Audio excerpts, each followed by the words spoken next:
Hey YouTube, what's up? It's me, Joseph. How's your day going today? Alright, so today, what I'm going to talk about is just a couple random topics. Nothing in particular, no certain genre, just kind of my experiences, and I hope you guys enjoy this video. I think it should be a fun one.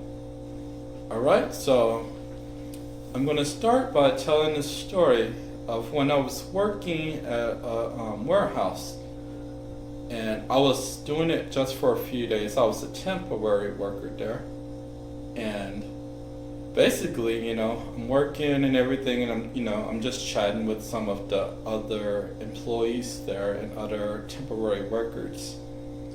And one of them said something quite interesting, right?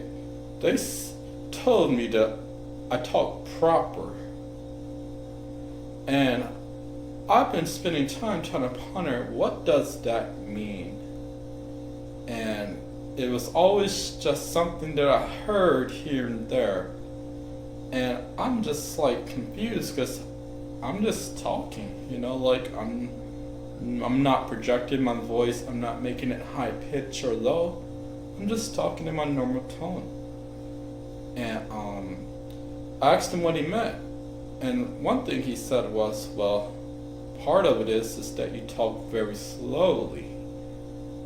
You talk very slowly, right?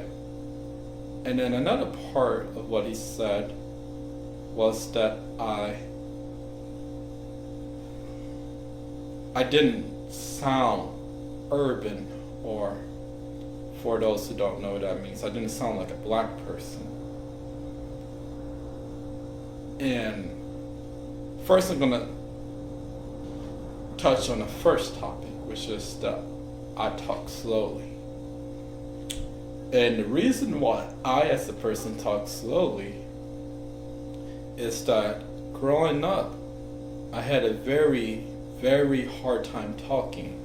And what I mean by that is I had a really bad speech problem, and talking was very difficult as a child. So one of the tricks that the speech therapist told me to do was so that I can give myself a few seconds to think of what I'm going to say and figure out the proper way of wording it, was to just talk slowly and let my words articulate or enunciate. So the reason why I talk slowly, I think it's learned from the therapist, the speech therapist, who, helped me learn how to talk better.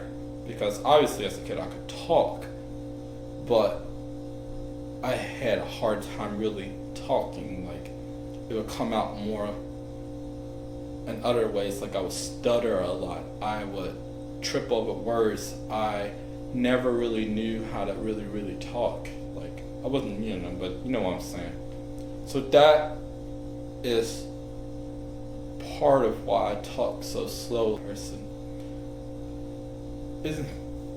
these stereotypes are out of this world, for real. Because, they put you in a category even when you're just being you. It's like, all my black friends call me white. They called me an Oreo. They make it seem like a negative thing, that I don't want to sit around watching BET, watching random girls shake their butts, and hood rats who can't ever stay loyal to a woman or take care of their child. Because I don't enjoy entertainment like that, or I don't enjoy watching people smack each other and bump their heads. I don't think that's funny. That I am too white for the black community, right? But then, at the same time, obviously, as you can tell, I'm not white, and like the other community, they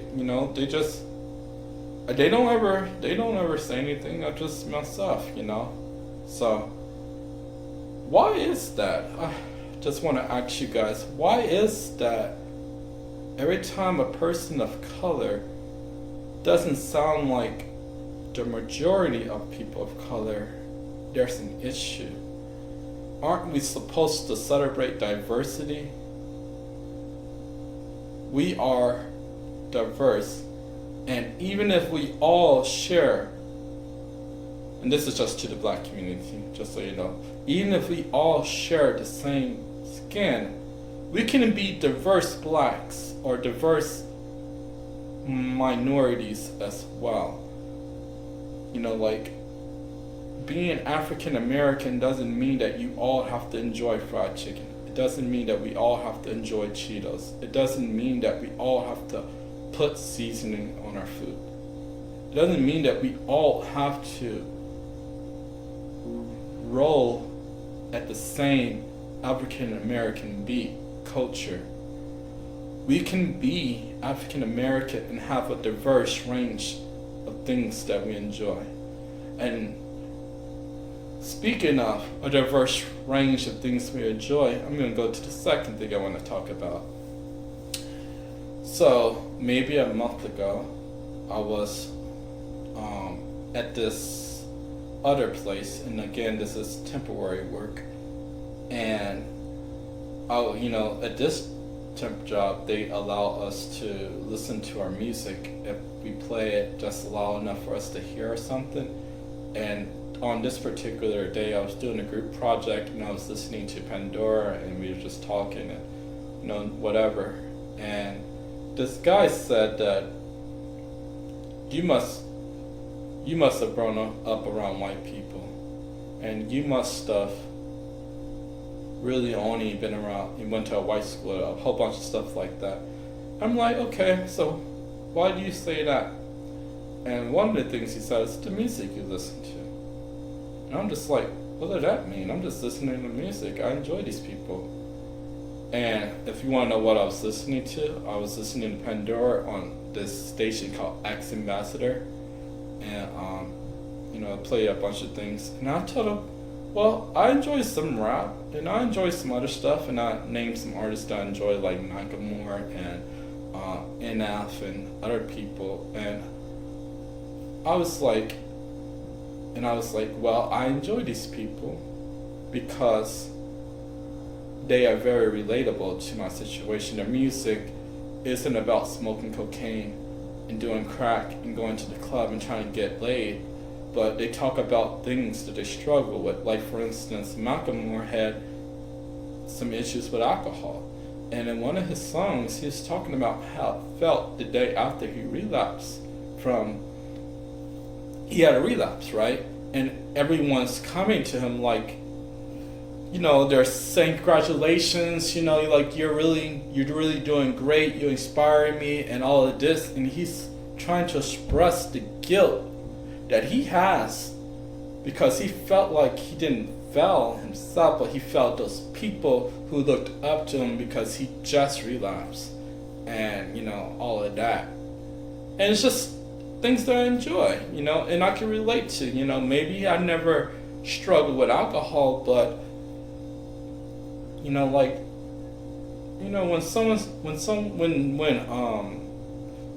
okay, as you guys know, I have some affiliation with church and with the Lord and all of that. And one of the things that,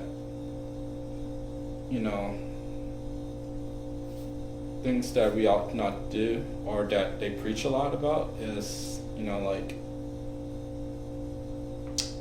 what's the best way to word in this so that it isn't too TMI?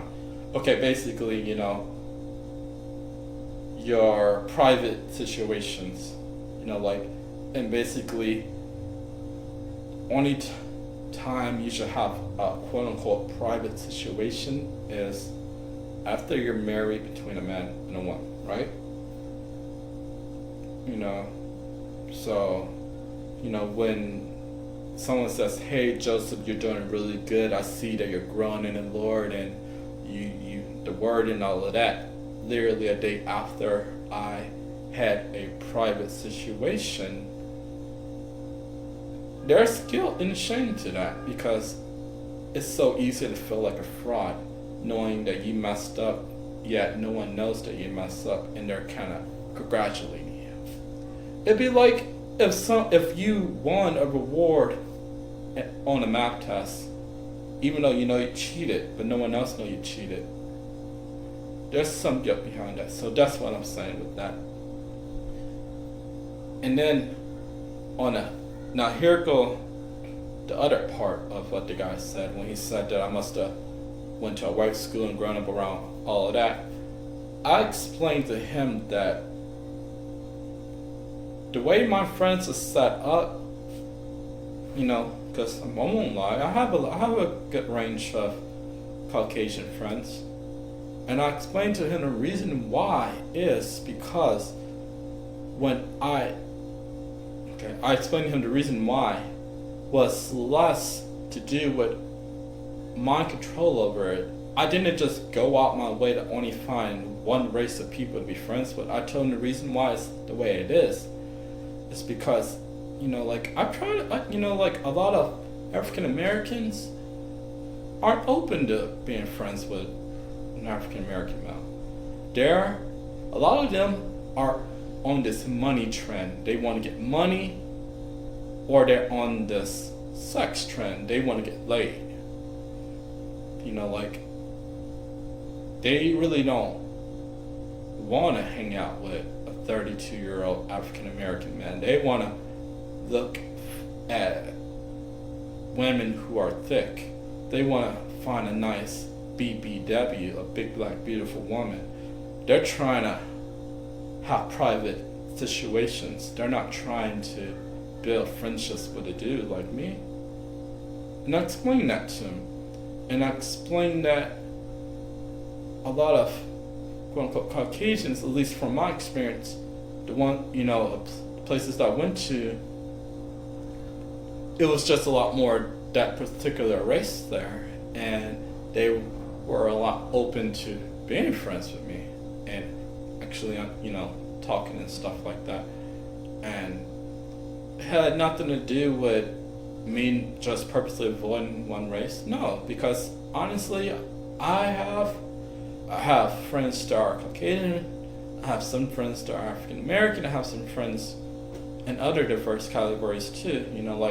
I can be friends with anyone, I pretty much can be friends with anyone who allows me to be my authentic self, as long as you don't try to change me, I'll be your friend forever, even if you piss me off, we have arguments and stuff, I'm not gonna block you. Maybe I won't talk to you for a week, and then once my mind clear, I'm always gonna keep you in my life, because that's what friends do. Friends don't say it's over, forget you, the first disagreement they have, or the first argument they have, or the first time they cuss you out. If a person ever does that to you, if a person cuts you out their life the first time you have a bad day and you snap on them, that person was never your friend. It's just the truth, the reality, because... Alright, sorry about that, YouTube. Alright, so I just wanted to talk about those two topics. Thank you so much for watching this video. Please subscribe, like the video, let me know what you think, and you have a wonderful day. Alright, thank you. Peace.